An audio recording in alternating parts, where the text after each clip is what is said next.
Hi there, I'm Olivia, the designer of Beast of Balka, and here's a quick overview of how to play the game. First things first, setup. When the game is set up, it should look like this, with 4 red bloodlust tokens underneath a beast in the center of the board, 1 bloodlust token under each salamander on either side, and 4 hunting party tokens on each side of the board, which will be controlled by each player throughout the game. Each turn, a player can either move or attack with one of these hunting parties into any adjacent space. This, for example, would be a valid first move. Then, play proceeds to the other player's turn. Attacking works a bit differently. When in an adjacent space to the beast, a salamander, or an enemy hunting party, it can attack. To attack, a d6 die is rolled for each stack of bloodlust that the attacker currently has. In this case, the hunting party has 1 bloodlust. The base token gives them 1. Any result of a 5 or a 6 is a hit. For example, if the active player decides to attack the beast, which is adjacent here, they would roll a d6. Here a 4 was rolled, which is a miss. Whenever a monster is attacked in Beast of Balka, they run away, regardless of whether they were hit or not. So here, it would move directly away. A special rule relevant to this example is that if a hunting party misses with all of their dice, they can choose to make a free movement to an adjacent empty space. Let's have this one uses free movement to chase the beast. Here. Let's talk about chaining. Let's say that here, the Moon Clan hunting party decides to attack the beast just like before. Again, they missed. If, when a monster runs away from an attack, it is in range of a hunting party that's the same clan as the initial attacker, they get the chance to immediately attack the beast as well. This is called chaining. On the chained attack, the hunting party successfully hits.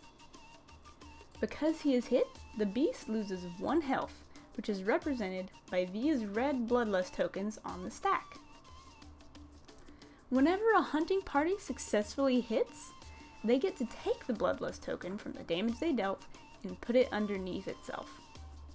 Now the beast is closer to being defeated, and the next time this hunting party attacks, they get to roll an extra die.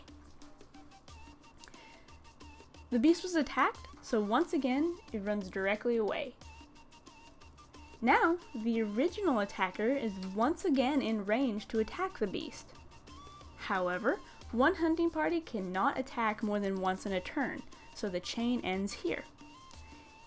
If they had wanted to, however, the first attacker could have made a free movement since it missed with all of its attacks.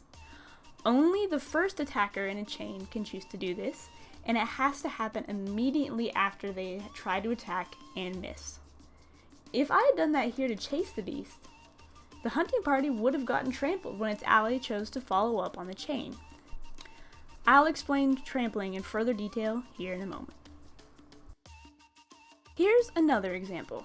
Remember, if you miss with all of your dice when attacking, that hunting party gets to make a free movement into an adjacent empty space.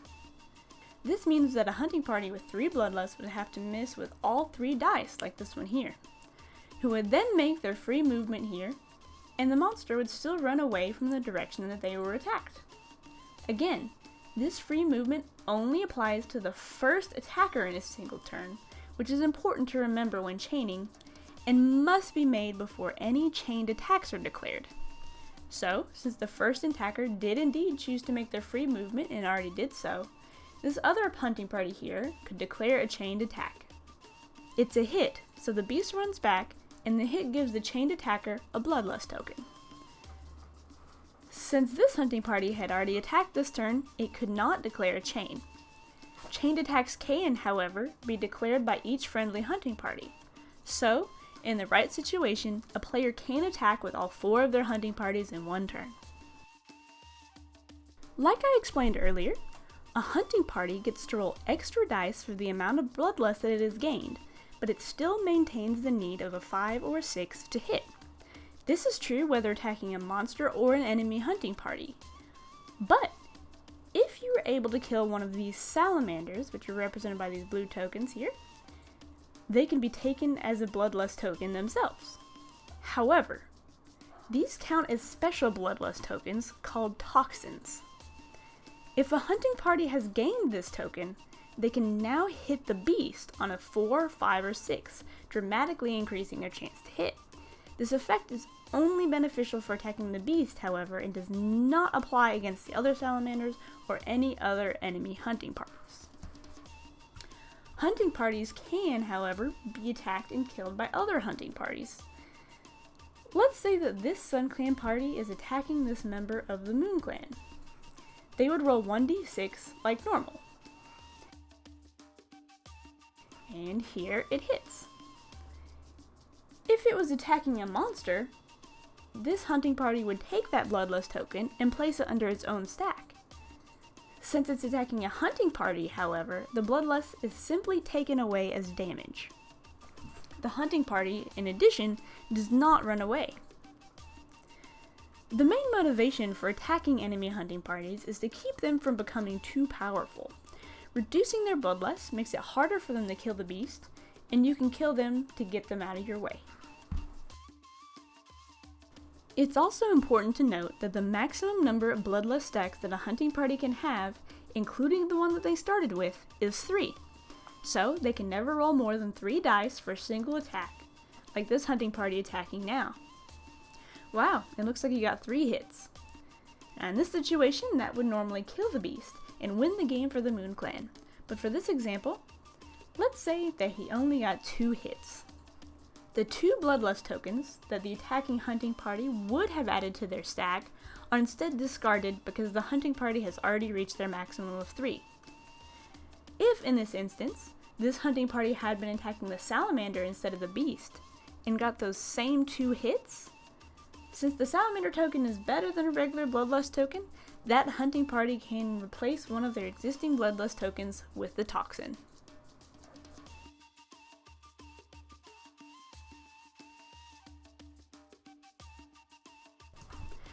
Now to demonstrate a less straightforward situation. This Sun Clan hunting party is attacking the beast. The beast, regardless of whether it gets hit or not, is going to run away, but in this case, there's something blocking the path, a salamander. Let's say that this hunting party rolled a 2, which would be a miss. The beast would still try and run directly away into the salamander. When monsters run into each other, it creates a sort of billiard ball effect. The beast running into the salamander would cause the salamander to take 1 point of damage from getting rammed into. Then, the salamander would run away from the beast that ran into it. The beast would stay still. Now, notice that the space directly away, where the salamander would normally be running, is off of the board. So, it moves as directly away as it can, following the edge of the board. There are, however, a couple places on the board, here for example, where it's unclear which direction the monster would go. If a monster would flee in this direction, simply roll a die and randomly determine to which side it goes. So let's say that for this situation, evens would mean the salamander runs here, and odds means it runs here. I rolled a 4, which would mean that the salamander would move to the left, but for example purposes, let's say I rolled a 1, which is odd. Because there is already a hunting party here, what happens is that the salamander would run it over and instantly destroy it. This is true regardless of how many stacks of bloodlust the hunting party has. Because it's so easy to get trampled, positioning is very important. The game proceeds until either one player's hunting parties are all eliminated, because in that case they can't kill the beast, or the player who gets the last hit on the beast and kills it is the winner. Thanks for watching! Beast of Balka is fun, fast, and full of tons of tactical decision making. Be sure to try out different strategies to make sure your clan is victorious and that the ultimate quarry is yours.